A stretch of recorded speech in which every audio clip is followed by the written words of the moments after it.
It is day one of training camp, and we already have some breaking news. The New York Jets will be releasing Denzel Mims unless they come up with a trade partner very soon. He'll be waived, and he was told that he did not have to report to training camp.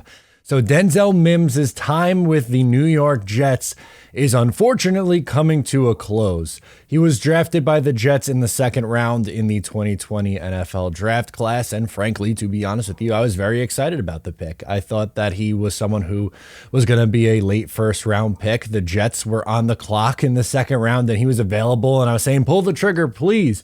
Joe Douglas trades back and still somehow lands Denzel Mims. I was excited about it, as I said, fully admit to. Flashed as a rookie in 8 starts, 9 games, had 357 yards receiving in an awful 2020 season, and then really fell out of favor with the New York Jets. He had 133 yards in year 2, 186 yards in 10 games in year 3. Did not have a single touchdown in 3 seasons with the New York Jets, which is unfortunate. And had drop issues at times. He requested a trade towards around this time, maybe a little bit later, could have been August. With the New York Jets last offseason, he ends up sticking around, and I'm bummed. I can't lie to you. I'm bummed out. I was upset that this didn't work out, but the writing was on the wall for a while with this one. He just seemed to fall out of favor with the coaching staff, and even this new offensive regime that came in. There was, reports that he wasn't getting along with Nathaniel Hackett. And, it was time. It was, as we did in the training camp preview episode of Just Jets earlier this week, we were talking about, this is really the last call for the 2020 draft class. Mekhi Becton, make or break. Ashton Davis, is he going to make the roster? You go right up and down the line. Denzel Mims, Bryce Hall. It's tough. But there really wasn't a spot for him. Best case scenario, he was going to be wide receiver 6, and he doesn't give you the special teams upside that other players do.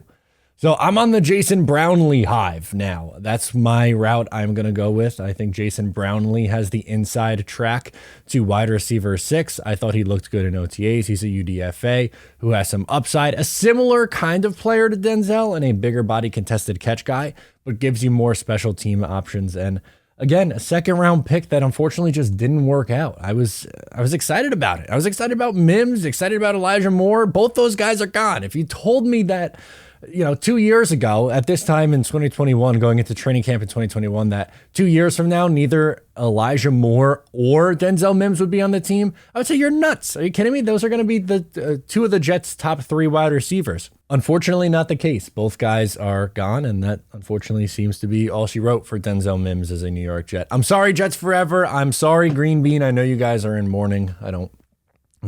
This is a tough day for all. Thank you so much for tuning in. I'm Matt. I'll catch you next time.